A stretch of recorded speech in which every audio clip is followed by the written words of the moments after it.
gente, ¿qué onda? Bienvenidos de nuevo, queridos lectores y cómplices de esta loca y pendejada aventura.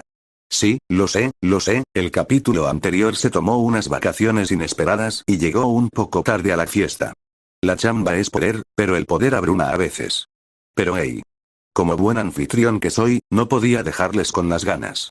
Así que, como compensación por ese retraso que ni ustedes ni yo vimos venir, hoy les traigo otra dosis de emoción.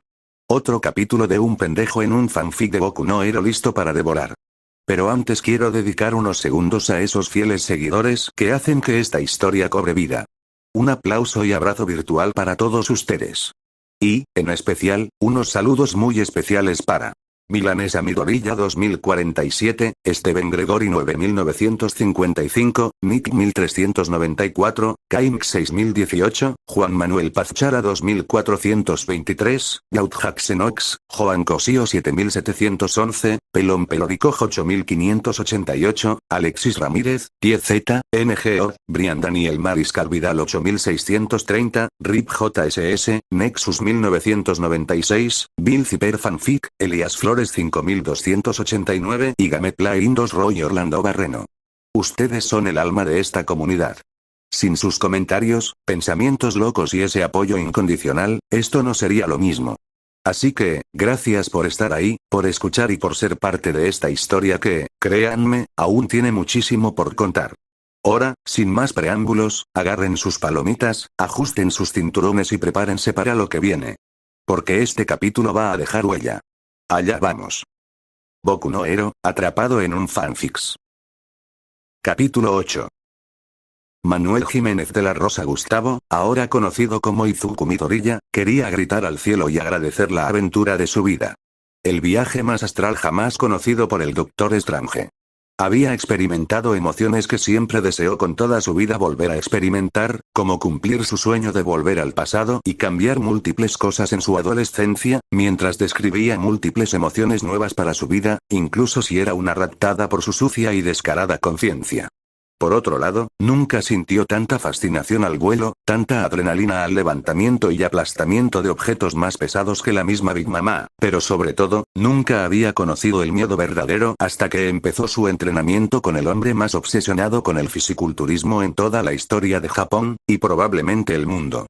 Maito Gay estaría muy orgulloso de la juventud llameante de aquel búlgaro obsesionado con los músculos. El legendario instructor, cuya calva había sido pulida con testosterona pura y cuyo amor por el gimp solo era superado por su desprecio por los débiles. Sí, Toshinori y el entrenador tenían sus diferencias muy remarcadas. Desde el primer día, Izuku supo que estaba en problemas, pero la esperanza de sentirse superior a los demás, mirarlos desde abajo como un Superman de Temu, le hacía sentir una cierta sensación de orgasmo psicológico al anhelo de que llegue aquel día. Por otro lado, las sopas instantáneas habían sido reemplazadas por proteína pura. Recordó todo como si hubiera sido hace 8 meses.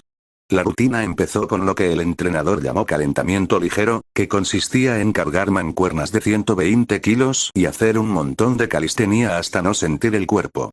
Izuku, que pensó que ya había sufrido suficiente con tener que esta sería una rutina que no variaría, comprendió que en realidad, solo estaba probando la cereza del pastel por adelantado. Había financiado su tortura con sus propios ahorros. Después de cargar pesas hasta sentir que su factor curativo no sería suficiente para seguir el ritmo del fallo, venía la segunda parte del entrenamiento. Burpees hasta que sientas el llamado de la muerte. Izuku cayó desmayado después de hacer 200, y el entrenador lo despertó lanzándole un batido de 50 gramos de proteína en la cara. Y luego se unió su padre, quien le había obligado de mala manera a limpiar esa jodida playa lleno de un montón de enfermedades y patógenos que probablemente haría que la humanidad mutara una vez más. Un dato interesante, en China está prohibido cualquier tipo de ventas de viagras caseros, o comida callejera. Los meses pasaron y a través del sufrimiento y la mejora constante, al fin había llegado el momento. En el 8º mes, Izuku no era un hombre, era una bestia. Y ahora, en este universo en el que no solo tendría que luchar contra las adversidades que querrían arrebatar su futuro éxito, sino también contra el aburrimiento y las facturas de su loco entrenador, Izuku Midoriya, completamente desesperado por demostrar a la gente por qué debían adorarlo y alabarlo como lo hacían con su nuevo padre, había decidido tomar un camino que haría sentir orgulloso a Batman, aunque luego se convirtiera en decepción si supiera las razones. Izuku había desaparecido por completo, todos los que lo conocían lo sabían. Había dejado de ser ese chico de corazón noble y sonrisa tímida, su vida había tomado un giro inesperado, desde aquel momento en el que los hongos mágicos de la sustancia X había hecho estragos en su ser. Él no lo sabía aún, pero el verdadero Izuku se encontraba acostumbrándose a una nueva vida en el que tendría que cargar toda una vida de fracaso como el nuevo Manuel Jiménez de la Rosa Gustavo. O tal vez no. Se dio cuenta de lo fácil que le parecía el negocio de las inversiones, hasta el punto de poder predecirlas. Invirtió $2 a unas cuantas monedas digitales y cuando una pandemia apareció 3 semanas de haber quedado atrapado en un cuerpo diferente, sus ingresos habían alcanzado más de 12 cifras y subiendo. Pagó sus deudas, compró una nueva casa, invirtió en un montón de tecnología negra y 4 meses después, era el Batman de Temu en las regiones de Guadalajara, luchando contra narcos y proxenetas de trata de blancas. Después de todo, el viaje fue un intercambio equivalente. Con el desquiciado del nuevo Izuku, había encontrado el hobby perfecto para pasar sus noches de descanso después de su rutina extenuante. Todos los viernes, cuando el sol se ocultaba y las calles de Musutafu se llenaban de sombras, Izuku se transformaba en un justiciero nocturno, vestido de negro con líneas amarillas, una pequeña capa amarilla y unos guantes de cocina. Parecía al mismísimo Kid Cash con esa máscara y ese atuendo, pero por lo demás, su cuerpo parecía esculpido por los mismos dioses dentro de lo que cabía. No era un héroe con licencia, ni siquiera había entrado a la escuela aún, por eso, cuando unos cuantos policías lo abordaban para procurar su identidad, solo se daba la vuelta y corría como alma que llevaba el diablo. De todos modos, solo el One for All era la peculiaridad que podía superar su tiempo solar, así que, para las frustradas unidades, era como si se teletransportara a sus ojos.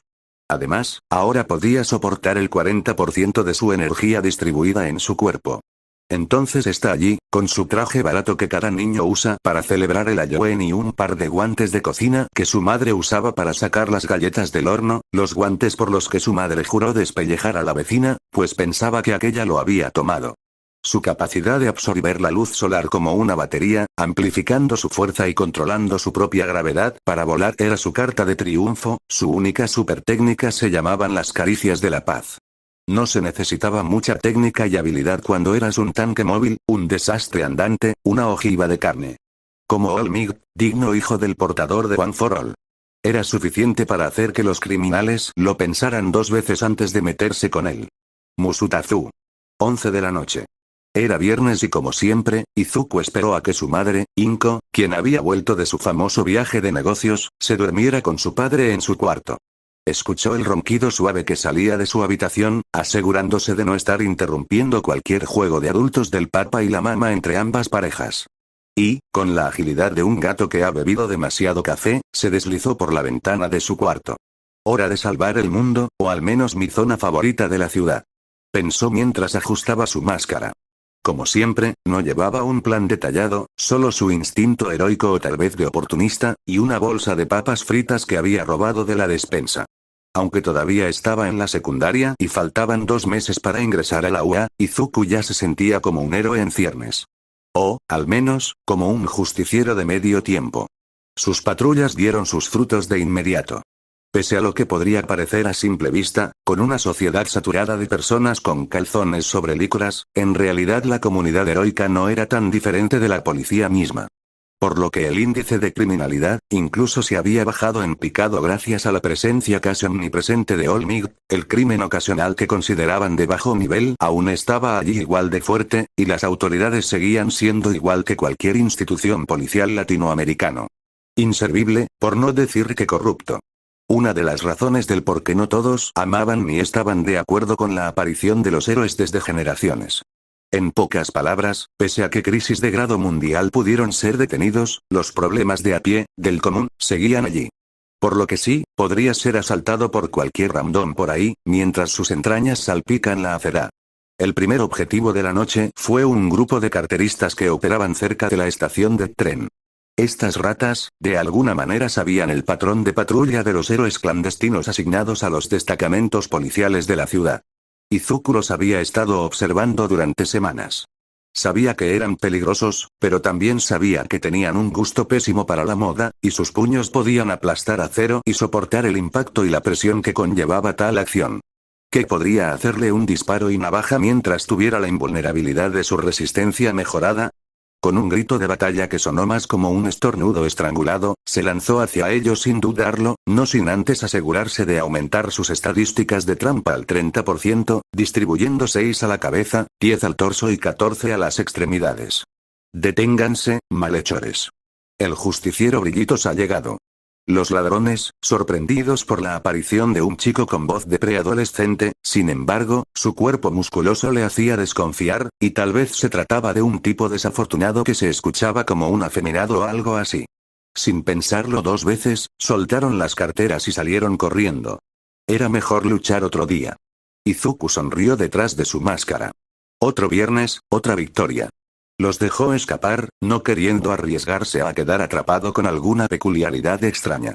En este mundo existían gente con habilidades que parecían simples, pero rotas en sus funciones específicas. Por eso llevaba los nudillos eléctricos que su padre quería regalarle para defenderse. Por otro lado, no todo era lucha contra el crimen. Izuku también tenía una misión personal: ligar con mujeres. Sí, el chico que alguna vez se ponía rojo como un tomate al hablar con una chica, ahora se consideraba un Don Juan de los barrios rojos. Su técnica de cortejo era muy refinada.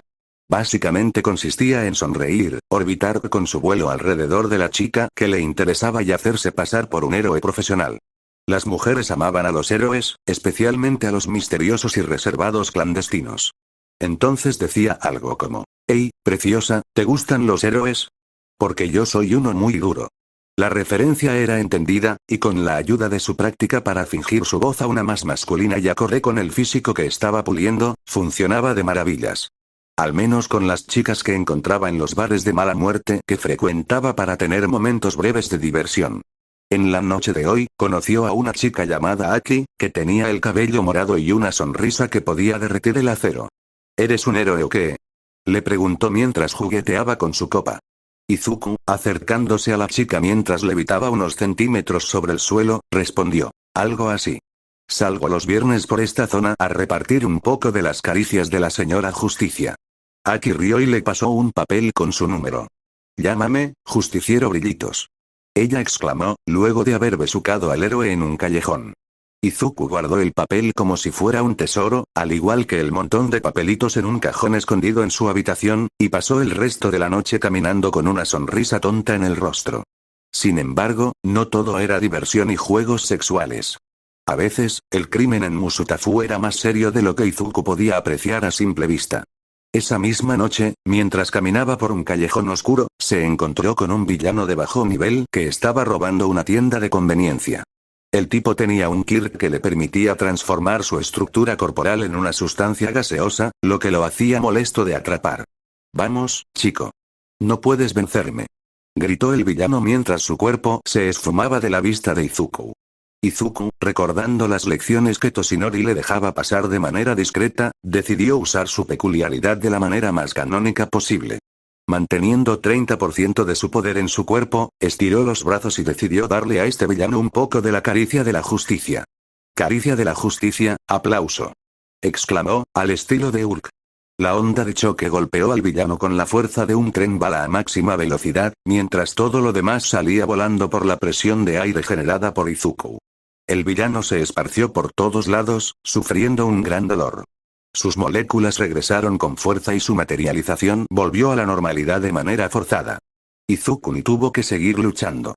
Pelear con el poder más cercano al One for All, o mejor aún, un Superman Temu, prácticamente se resolvían al estilo Saitama. «No subestimes al Justiciero Brillitos», gritó mientras el villano parecía estar soportando el dolor más grande que hubiera imaginado debido a sus gritos. No dudó ni un momento y pidió a la tendera que llamara una ambulancia y a la policía, y desapareció volando a máxima velocidad. Otro villano derrotado, pensó, aunque no podía evitar sentir miedo de que aquel ladrón pudiera haber muerto por su descuido. Trataría de usar el estilo Saitama con más moderación. Después de todo, el hijo de Olmig no podía estar desintegrando ladrones de poca monta por ahí. Más tarde, ya de madrugada, mientras Izuku caminaba por el barrio rojo, escuchó gritos provenientes de un callejón cercano. Corrió hacia el lugar y encontró a 3 hombres con trajes elegantes y tatuajes visibles arrastrando a una mujer junto con un infante hacia una furgoneta. La mujer, que claramente era una trabajadora de la vida alegre, gritaba y forcejeaba, pero los hombres eran demasiado fuertes. Dejen a mi hija, déjenla ir por favor. Les pagaré lo que les debo, lo juro por Dios, pero déjenla fuera de esto por favor. Gritaba desesperada. En momentos como estos, el cuerpo de Izuku se llenaba de adrenalina y miedo. Esto estaba lejos de lo que buscaba en las noches, cuando su propósito era estar divirtiéndose en los colchones de cualquier chica que apareciera. Pero en momentos de seriedad como esta, Izuku sí temía que le pudiera pasar algo, pero el instinto de ayudar estaba allí. Y remarcado por la confianza de tener una peculiaridad definitiva para el combate, como si estuviera portando un arma de fuego, sintió la suficiente confianza para lanzarse a la lucha. Izuku no lo pensó dos veces y gritó. ¡Ey, ustedes! Suéltenla a ella y a su hija. Gritó mientras se interponía entre los que claramente parecían yakuzas y la chica. Los hombres, sorprendidos por la aparición de un chico con la vestimenta más ridícula que verían de un héroe clandestino, soltaron una carcajada tras saber que se trataba de lo que probablemente era o un niño o un novato en la ciudad. ¿Quién eres tú, niño? ¿Un héroe de juguete? Dijo uno de ellos mientras su mano se transformaba en un cuchillo. Izuku no respondió. En lugar de eso, mantuvo la concentración de su energía potencial del 30%, invirtiendo esta vez un 15% a la cabeza para mejorar su capacidad de reacción y percepción. Con un movimiento rápido, se elevó en el aire y lanzó una patada giratoria que envió al primer yakuza volando contra una pared. A pesar de haberse contenido para no terminar pulverizando al enemigo, el poder de un desastre natural aún seguía siendo demasiado para la mayoría de la población superhumana de este mundo. El maldito atravesó el concreto de la pared y fue a dar a quién sabe dónde, con la certeza de tener los huesos pulverizados. Los otros dos hombres, impactados, no pudieron evitar sentir la amenaza de este crío de pijamas. Demasiado rápido para captar sus movimientos, demasiado fuerte para poder soportar un golpe. Este tipo era una amenaza para ellos. Intentaron atacarlo en su momento de desesperación, hasta el punto de sacar un arma de fuego, pero Izuku usó su control de gravedad para levitar y realizar movimientos de alta velocidad, logrando esquivar sus disparos y contraatacar con precisión. En cuestión de segundos, los tres yakuza estaban tirados en el suelo, gimiendo de dolor, con los huesos desmoronados. La mujer, quien anteriormente había corrido hacia su hija, había estado observando la escena con los ojos llenos de lágrimas y asombro. No todos los héroes de baja reputación se arriesgaban a visitar zonas como estas, al igual que la policía. Pero este héroe, incluso con los rumores de lo descarado que era con las chicas a la hora de ligar, parecía estar a gusto precisamente en zonas como estas. Sin pensarlo, se acercó con lágrimas a Izuku. Gracias, de veras muchas gracias, eres mi héroe, no sé qué habría pasado si no hubieras aparecido, dijo mientras se secaba las lágrimas, abrazando a su hija con fuerza. Izuku no se sentía en condiciones de responder. Antes de llegar aquí, una persona apreciada para él había pasado por algo similar en su mundo de origen. Ella sufrió mucho hasta que se había quitado la vida, sin encontrar justicia. Era más que obvio que lucharía para defenderla. No se trataba de ser un héroe, se trataba de hacer lo correcto. Izuku, asintiendo, respondió. No hay problema. Solo estoy haciendo mi trabajo, si vuelve a pasar algo similar, o te vuelven a molestar, todos los viernes estoy aquí por la zona. Asegúrate de gritar mi nombre y bajaré del cielo a ayudarte. Al final de la noche, Izuku regresó a casa, exhausto, pero satisfecho consigo mismo. Sentía que había hecho algo por el mundo, más que cualquier activista moderno que se quejaba del plástico y la contaminación de la gasolina y los metales, mientras tuiteaba desde su nuevo iPhone del año, bebiendo un látex desde su vaso importado de China y reservando un asiento en su restaurante vegano favorito para salir en su Camaro que funcionaba con combustible fósil. Asegurándose de no ser seguido, se deslizó por la ventana de su habitación y se quitó la máscara. Buenas noches, justiciero Brillitos, susurró mientras colocaba la máscara y traje en una caja que escondía en medio, debajo de la cama. Más tarde buscaría la manera de limpiar la sangre que había salpicado en él. Se metió en la cama y cerró los ojos, mientras activaba su factor de curación y así eliminar cualquier virus o enfermedad que pudiera intentar invadir su cuerpo. Literalmente era inmune a todas las enfermedades que pudiera existir. Y sin más, durmió soñando con nuevas aventuras, chicas guapas y, por supuesto, más papas fritas robadas de la despensa. En la mañana, su padre gritó a los cielos acariciar al ladrón de sus papas con un Detroit si lo lograba encontrar. Si te gustó el video, no olvides darle like